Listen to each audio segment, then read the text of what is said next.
మనకి ఎక్కడి నుంచి లభించింది, మన దాకా మంత్రం లభించడానికి కారణం ఫస్ట్ ఆయన పుట్టించే వాళ్ళు ఎవరూ లేరు, ఆయనే అందరినీ పుట్టించేవాడు. ఆయన రంగనాథుడు, పెరియ పెరుమాళ్ అంటారు. ఆయన నుంచి పెరియ పిరాటి అంటారు. ఆ అమ్మకి ఉపదేశం చేశారనమాట. అక్కడ వారి నుంచి విశ్వక్సేనులు, సేన మొదలయ్యారంటారు. ఆయన ఎవరి పేర్లు రాసేవాళ్ళు లేరు, ఇంతమంది నాకేమో తీరట్లేదు. సేన మొదలయ్యారంటారు. అమ్మ ఆయనకి ఉపదేశం చేస్తుంది. ఆయన నుంచి నమ్మాళ్ళ వారికి ఉపదేశం చేస్తారు. ఆయన నమ్మాళ్ళ వారు శ్రీమన్నాథములకు ఉపదేశం చేస్తారు. నాథములు ఉయ్యకొండాలు అనేటువంటి వారికి ఉపదేశం చేస్తారు. వారు మణక్కాలు నంబి, వారి ఆళవందాలంటారు. వీరు పెరియ నంబి. తర్వాత మధ్యలో మన పెద్ద హారం ఉందనుకో, ఆ హారానికి బాగా లాకెట్ ఉంటే ఆ హారం గ్రాండ్ గా ఉంటది అనమాట. అట్లా పచ్చల పథకం లాగా మధ్యలో రామానుజుల వారు ఉన్నారనమాట. వీళ్ళందరూ కూడా రామానుజుల వారి కంటే ముందు వాళ్ళు, రామానుజుల వారు అవతరించక ముందు వారు. వీళ్ళంతా కూడా రామానుజుల వారి సంబంధం చేత మేము ఉజ్జీవించామనుకున్నారు, మేము ఉన్నవాళ్ళమయ్యామనుకున్నారు అనమాట. వీరి తర్వాత పరాశర భట్టర్, ఎంబార్లు, పరాశర భట్టర్, నంజీయర్, నంబిళ్ళై, వడక్కు తిరువీధి పిళ్ళై, పిళ్ళై లోకాచార్యులు, తిరువాయుముజి పిళ్ళై, స్వామి మణవాళ మామళ్ళు. ఇలా మనకి ఆచార్య పరంపర అంతా కూడా ఇలా లభించింది. అక్కడ మధ్యలో ఉంది ఫోటో చూడండి, అది తిరుమంత్రం. నరుడుగా నారాయణుడిగా ఆయనే అవతరించి ఆ మంత్రాన్ని ఉపదేశం చేస్తాడనమాట. ఫస్ట్ది. రెండవది శ్రీవైకుంఠంలో అమ్మకి ఉపదేశం చేస్తారు.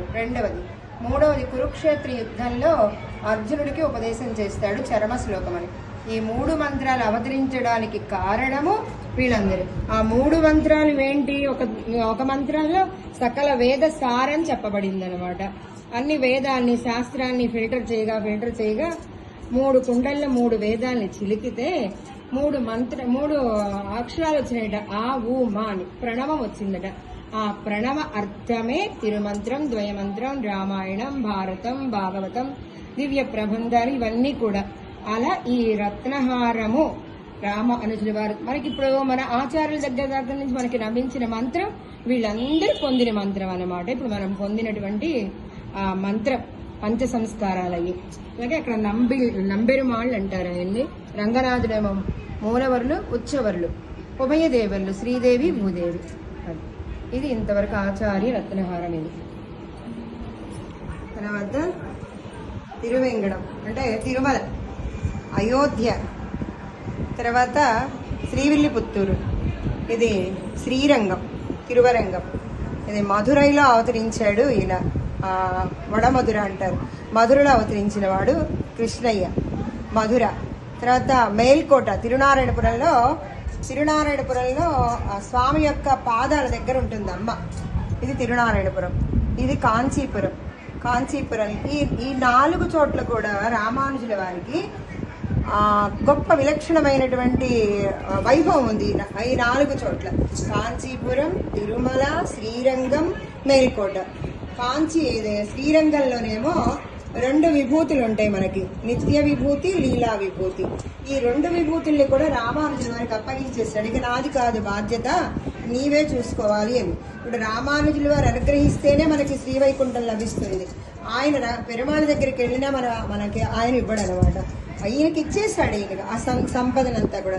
నిత్య విభూతి అంటే ఎప్పటికీ ఉంటుంది. ఇప్పుడు ఇది ప్రళయం వస్తే ఇది అయిపోతుంది. ఈ విభూతి లీలా విభూతి అంటారు. అనేక లోకాలతోటి ఉందన్నమాట. ఈ విభూతి ప్రళయం వస్తే వెళ్ళిపోతుంది. కానీ నిత్య విభూతి అనేది ఎప్పటికీ ఉంటుంది, నిత్యంగా ఉంటుంది అన్నమాట. ఆ విభూతిని అంటే ఇక్కడ ఎంత ఉందో దీనికి 3 ఇంతలుగా ఉందన్నమాట. శ్రీవైకుంఠం నిత్య విభూతి. లీలా విభూతి మనం చూసే మన దృష్టికి, మన సైన్స్ శక్తికి అందినంత కాకుండా అనేక లోకాలు ఉంటాయి కదా, ఆ లోకాలన్నీ బ్రహ్మలోకం వరకు ఉన్నదాన్నంతా కూడా లీలా విభూతి అంటారనమాట. అంటే ఆయన లీలగా చేసినటువంటిది. ఈయన ఇక్కడ శ్రీరంగంలో రామానుజుల వారికి ఈ 2 విభూతుల అధికారాన్ని ఇచ్చేసాడు. ఇప్పుడు మన తండ్రి కనుక రిటైర్మెంట్ అయినాక కొడుకు అప్పచెప్తాడు కదా, అలా అప్పగించేస్తాడు. దేన్ని ఇచ్చాడు? ఆస్తి. ఏం ఆస్తిని? 2 2 విభూతుల్ని కూడా ఇచ్చేసాడు అనమాట. నిత్య విభూతి, లీలా విభూతి, తరగనంత గొప్ప సంపదని ఇచ్చేసాడు అనమాట. అది ఇది ఇక్కడ కొడుకు స్థానంలో ఉన్నారు రామానుజుల వారు. అలాగే కాంచీపురంలో ఇక్కడ శిష్యుడిగా ఉన్నారనమాట.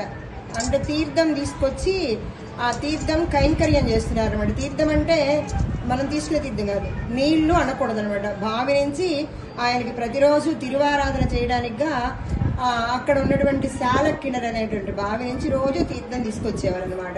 స్వామికి తిరుమంజనం చేయడానికి కానీ, అర్ఘ్యపాద్యాచమనం ఇవ్వడానికి కానీ అది చేస్తూ ఉండేవారు. అయితే రామానుజుల వారు లేదని బెంగపడుతున్నాడు రంగనాథుడు. బెంగపడి రామానుజుల వారిని